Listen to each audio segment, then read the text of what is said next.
How are we doing this morning? If you were like me and your family, we have young kids that just started school. This is the first full week of school, which has been exciting to get back on normal routines. Last week, I felt like everything went really well. The kids were super excited. This week, come Wednesday, everybody was really tired, was exhausted. And I felt that. So it was like early bedtimes, and then they woke up early, so they were more tired the next day. I don't know if you guys felt that same level of tired or exhaustion, or maybe work is starting to pick up again, and maybe just getting here was like the thing you were looking for today. Like you made it here. You're coming in a little tired today. I think so many of us walk around tired, and some of us would just be tired of being tired because of all the things that we have going on. Before my wife and I moved out here, we lived in Ohio. I worked at a small Christian university. And if you've ever worked in a small organization, you know that you usually wear multiple hats. A lot of things expected out of you, and you take on a lot of responsibilities. And so in doing so, I was over our student activities program. So it was a program that I developed from the ground up when I first got there. So it's part of residency life, just programming events for students to come and to hang out. On top of that, I was helping to start up our career services. So I was helping seniors write resumes, look for job opportunities as they came about. And somehow I started overseeing the mail center. I literally have no idea how I got that job. I think I was just in the room when somebody was looking for help, and they said, "Oh yeah, you can do that." I had just graduated with my master's, and so I started teaching class. I was teaching a student success class, so a class for all the freshmen that come through to teach them basic life skills. This is how you go to class. This is how you do homework, basic life skills. It was about 80 to 100 students that were in that. On top of that, I was coaching volleyball, because why not? Right? Collegiate volleyball, that's easy. Just add it on top of everything. I was doing a lot of things. I was saying yes to opportunities because I was young and I thought it would build my resume so that when I left, I would, have a lot of experience. But what I realized is I was just really tired a lot of the time. So my daily routine, because I was young, I wanted to be one of the first ones into the office. So I would wake up early, walk the dogs, get out the door, be at the office before 8 o'clock, before everybody else was there. I would go through my normal work day, and I'd go teach class. I'd get ready for practice, go to practice, be at practice from 3 to 5. If we had an event, I would stay late for that event. And if I had a game, I would stay even later. And then I would drive home. And I remember one night when I was driving home, I would take the back way. And I stopped in this little town, and I stopped at a 4-way stop sign. And I remember thinking, I'm just going to close my eyes and wait for it to turn green. It was a stop sign. It never turned green. And I don't know how long I was there for, but I remember a car coming up behind me and remembering jumping awake and carrying on my way home. And thankfully I made it home. But I was burning the candle on both ends. I was doing way too much. I was utterly exhausted. And as I look around, I recognize maybe some of you experienced that stress and anxiety as I share some of the load that I was carrying, that maybe that's the same load you're carrying now, to a place where you're just exhausted. You have a lot of things that are going on. So what I want to do for the next minute is on your note guide, if you brought the note guide, there's a section that says, why are you exhausted? I want you to look at the different things that you have going on in your life that are leading you to a place to feeling overextended. So take a minute right now. We're going to take a church minute to write down some of those things. If you don't have a note guide, that's fine. You have a phone. I love taking notes on my phone during the sermon, so you can write down on your phone. What are some of those things in your life that are bringing you to a place of exhaustion? And go ahead and write those things down now.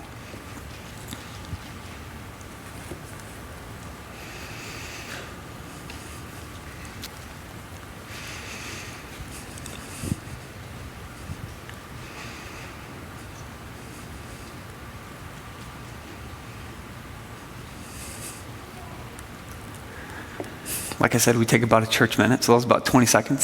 Some people thought that felt like an eternity. But what I think is crazy is culturally, we use busyness as a badge of honor. So when we greet people, we say, "How are we doing?" We say, "Oh, I was busy." Like that's a good thing. But I feel like that leads us to this place where we're overcommitted. And I have to believe there has to be a better way. There has to be a better way. And as we were leaving Ohio, one of my friends at the time we started walking through Matthew together, and we read through Matthew 11:28. And I just want to read it here today to hopefully show us that there is a different way. So hear these words this morning. This is Jesus talking. He says, "Come to me, all you who are weary and burdened, and I will give you rest. Take my yoke upon you and learn from me, for I am gentle and humble in heart, and you will find rest for your souls. For my yoke is easy and my burden is light." Some of you came here this morning just to hear that. Just to be reminded of that. There is a simple invitation that Jesus is calling us into. And as we look at this whole text, we have to remember where Jesus is coming from. So before he teaches into this, he's teaching his disciples about two things. The first one, he is angry about towns that they have just come from, where he performed great signs and wonders. He performed miracles, but those towns did not repent to acknowledge Jesus as their Savior, and they kept going on in their very same way. And the next thing that he was teaching his disciples about, he was teaching them about the intimacy that he has with the Father. And he was inviting them into that very same relationship that the Father has with the Son and the Son has with the Father. But yet the disciples still didn't get it. And then he comes to this passage, and he's still inviting them into it. He says, "Come to me, all you who are weary and burdened." And he's recognizing something when he's using this language. So when he's talking about you who are weary and burdened, what he's doing is he's talking about a cultural expectation that the Pharisees were putting on them for not being good enough. He's talking about a cultural expectation that's put on them for not being good enough. And Jesus is inviting them into something more. So as you look at your list of things that are exhausting you, some of those things we have control over, some of those things we don't. But sometimes we have this cultural expectation that we need to do more, to be more, so that other people will value us and appreciate and love us. And maybe it's not cultural. All right, maybe it's work. Maybe it's not work. Maybe it's family that's putting this expectation on us to be something that practically you can't be. Jesus is breaking it down by saying, I have more to offer you. But you have to recognize these expectations before we can move forward. So he's giving them this invitation. He's saying, come to me, those of you who carry heavy expectations and don't know how to break free of those. Because then he continues to talk about this yoke. He says, take my yoke upon you. And as we talk about this yoke, what is a yoke? Right? And a yoke is what oxen would be harnessed in. There would be two oxen, right? And they would have a plow in between of them to plow the fields. And he's saying, take my yoke upon you. So he's saying two things. He's saying, bind yourself to me. Bind yourself to me. And what you realize is if you're bound to somebody stronger than you, you slowly begin to take on their pace and their rhythm in life. You cannot go faster or slower than somebody who is stronger than you. And that also calls us into a place of submission, because we have to learn how to walk in step, in stride with that person that we're yoked to. He's saying, bind yourself to me. And then he continues to say, he says, because I am gentle and humble, which is in complete opposition to what the Pharisees were putting upon the disciples. And then you will find rest in your souls, because my yoke is easy and my burden is light. As he's talking about his yoke that is easy, he's saying that my yoke will fit you just right. My yoke will fit you just right. It will not chafe you when you wear it. It will be comfortable. It will fit with you if you can learn to submit to my ways.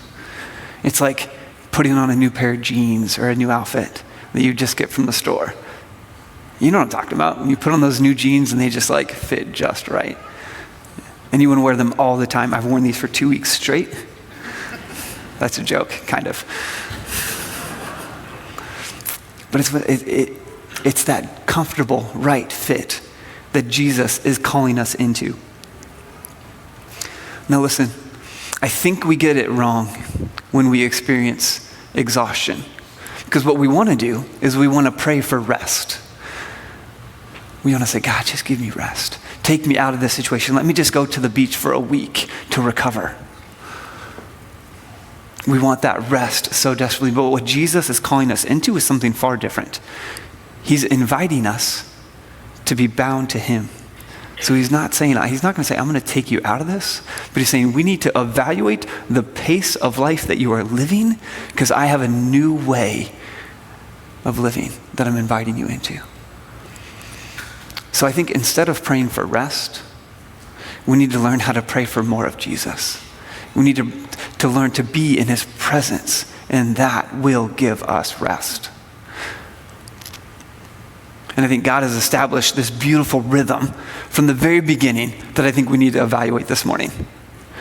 So what I want to do is I want to jump into Genesis for just a quick minute to see what rhythm God has established for us and that he wants us to follow. So as we look at the creation story, he lays it out so plainly that you'll probably start to remember it as we journey through it. And so God in Genesis is the ultimate creator, and he's bringing everything to life. So on day 1, he creates the light and the dark. Day 2, the clouds and the ocean. Day 3, the land, the plants and the trees. And he calls it good. Day 4, the moon, the sun, and the stars. And it was also good. Day 5, the birds, the fish. And it was good. And he tells them to multiply. Day 6, he creates the animals. And he creates mankind. And it was very good. And then on day 7, what does he do on day 7? He rests. By the 7th day, God had finished the work he had been doing. So on the 7th day, he rested from all of his work, thus setting a pattern and a rhythm that he wants us to follow. He realizes the importance of what he has done. He didn't rest because he was tired. I don't think God gets tired. But when we look at the word rest, right, the Hebrew word here was the Sabbath, meaning to cease or to rest. And we use the word Sabbath to describe this, and the noun version of this implies that God's work of creation was completed, so he stopped. He had 6 days to create, and it was completed, so he stopped. I think what we do in our work week is we spend so much time getting so much done that we never have time to stop and to reflect on what was good. He says, and it was good. So I think he took time to be able to reflect and to rest on what was good, to look back on what he created. And I think he set up this beautiful example for us about how we should be living, because God instituted the Sabbath to give us rest. God instituted the Sabbath to give us rest. Because he knows how easily we're swayed and how the things that we do can often become who we think that we are. And I think God knows we needed a moment just to be intertwined again with the Father, to have a day to be reminded of who we truly are, because you are not what you do.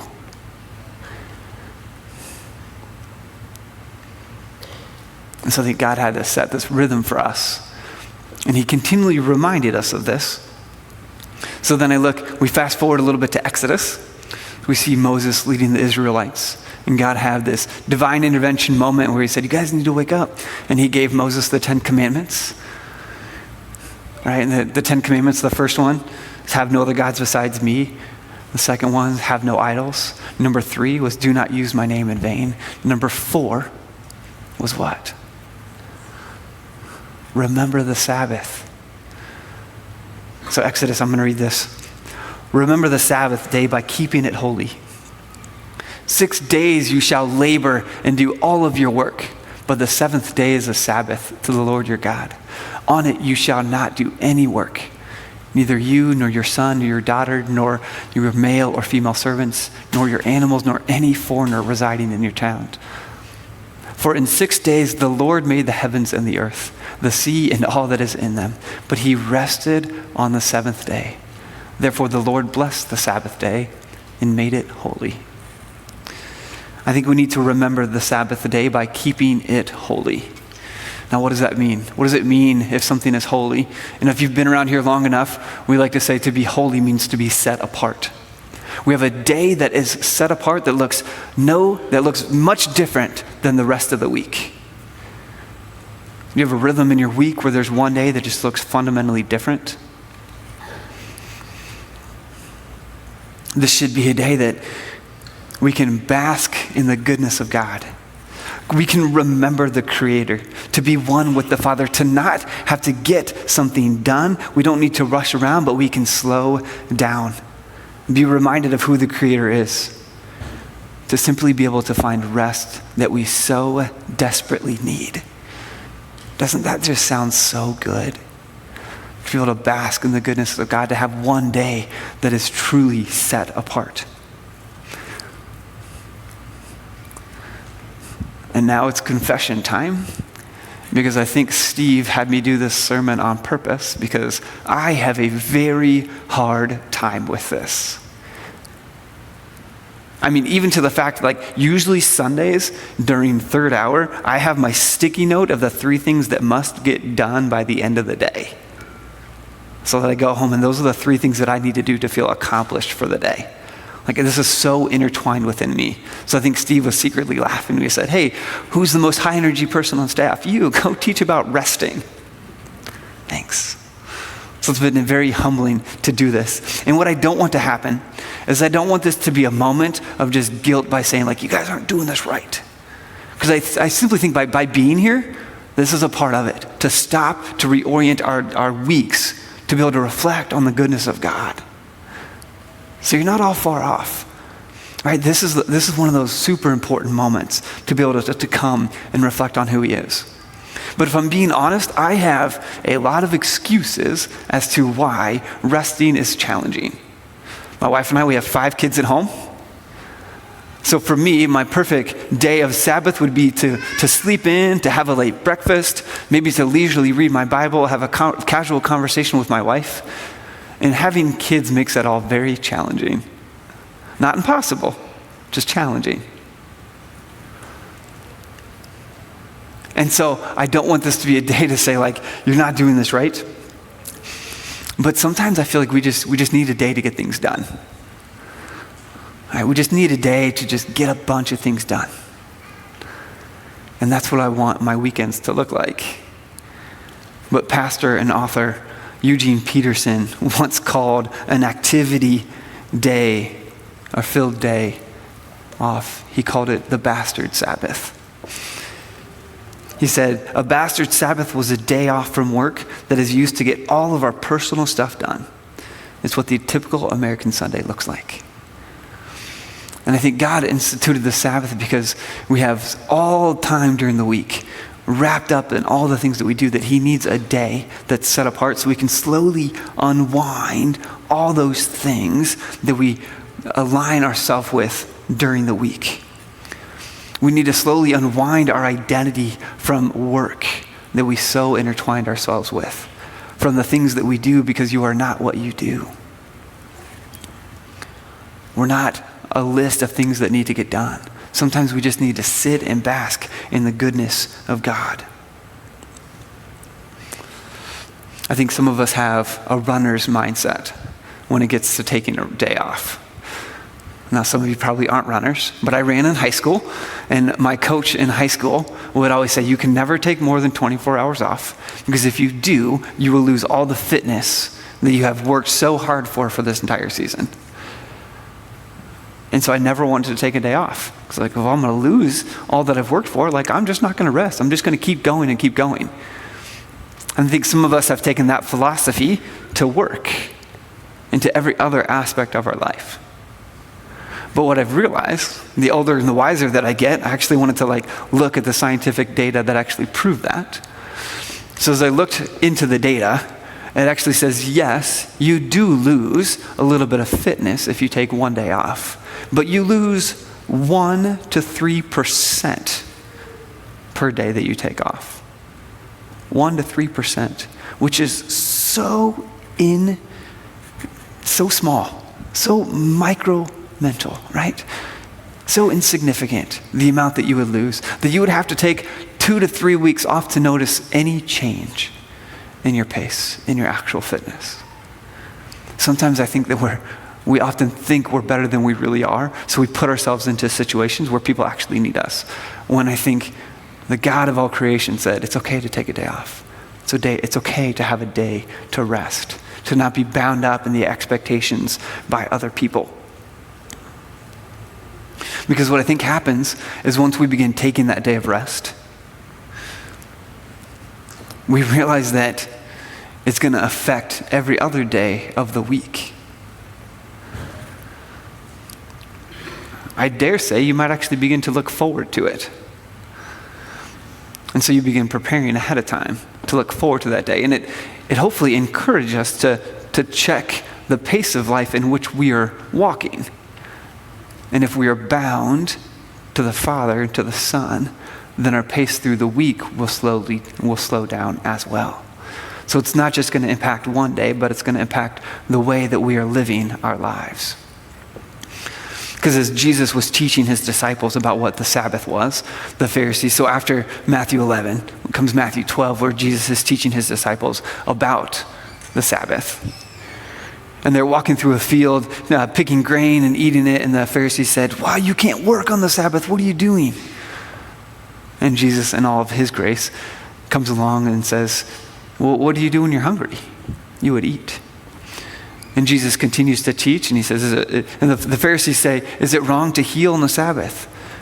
And Jesus says, it's okay to do good on the Sabbath. He's embedding us into a philosophy that says it's not about the right and the wrong things that we need to do, but Jesus says, for the Son of Man is the Lord of the Sabbath. Because he's saying it's more important to be bound to me than about worrying about the right and the wrong things to do. For the Son of Man is the Lord of the Sabbath. And I think what we unintentionally do is we begin planning our day off. We begin getting all of our things done. We have our list of things that must happen, is that we slowly put ourselves as the Lord of our own Sabbath, not making it holy, not setting it apart. And then we are claiming lordship over that day, not intended the way that it's supposed to be. So I think Jesus is showing us there's a different way. And so when I look and I say, so then how do we do this? How do we do this thing well? I think there's two different ways that we see we see it going. The first one is we're like the Pharisees, and we want the list of all the things that we can and cannot do. Or we see the gray. We see okay, what is work? Really, Jesus was picking wheat out of the harvest. What is work? So we don't have a good philosophy of what work actually is. So we want to live in that gray area. But what Jesus is calling us into is something far greater than that. He's saying, have a day that's set apart, that's holy, that we can connect with. I was reading a book called The Rest of God, talking about what it looks like to live a Sabbath. And Mark Buchanan says it this way. He says, I want to convince you in part that setting apart an entire day, 1 out of 7, for feasting and resting, worship and play is a gift and not a burden. But neglecting the gift too long will make your soul like soil never will follow. It'll make it hard and dry and spent. I think we're invited into an opportunity for our souls to come alive on a daily basis. So what I want to do is I want to give us 3 things that we can begin to practice on this day off. It's not going to be a list of things that are right and wrong to be able to follow, but it's going to be an attitude that we need to address when thinking about taking our Sabbath day. And the first one, and I think this needs to be a priority when it comes to our Sabbath day, is that we need to have an attitude of praise. We need to have an attitude of praise. Jesus is inviting us into this. Jesus is saying, come to me, all you who are weary and burdened, I will give you rest. So we need to follow that opportunity. And being here is that opportunity of praise. Together, corporately, we lift up the name of Jesus, remembering the goodness of what he's done in our life. This needs to be our priority in making a day set apart. Is it to be a day filled with praise, a day filled with remembering who God is. And the next thing that we need to do is sometimes we simply just need to pause. Sometimes you just need to stop. Psalms 46 says, be still and know that I am God. Sometimes we just need to be still, to pause and to reflect on what is actually happening. Because if you can't reflect and look back on your list of things that are exhausting you, then maybe you won't have a time to say, does some of this need to change? What can I do differently this next week? And some of those things on your list, as we wrote at the beginning, some of those things can't change. Right? You can't take yourself out of those situations, but I think we can put different intentionality into those things. What does it look like to pause and to be still? Sometimes I think on Sunday, one of the most spiritual things that we can do is take a nap. You can say amen, that's okay. Yeah, taking a nap is great. Sometimes the most spiritual thing that we can do. My wife knows it. When I don't sleep, I'm grumpy. I'm not like a fun person to be around. So she'll say, you need to go to bed.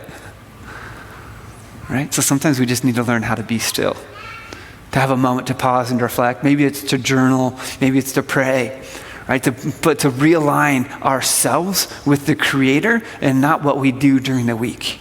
That can have 6 other days, right? But give God one day. Give him that one day to realign your heart with the Father. And the last thing we need to do is we need to play. We need to play. We can see God doing this even in the creation story. In the creation story, after the last few days, he says, and it was good. I think he took time to enjoy his creation, to sit back and just appreciate it, and to be able to play in those moments. And then even as Jesus is walking his disciples through the harvest, he says, it's okay to do good.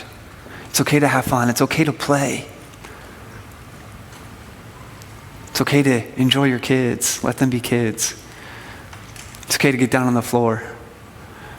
It's okay to have fun. But what I think happens is we embellish this last point.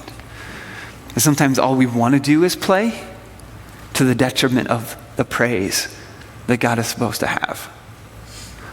So don't embellish the play. That should be a part of it, but not the full thing. Because when we can come back to the praise of who God is, that's going to lead us to a place where we learn how to feast on the bread of life. Right? How to understand that Jesus is our living water.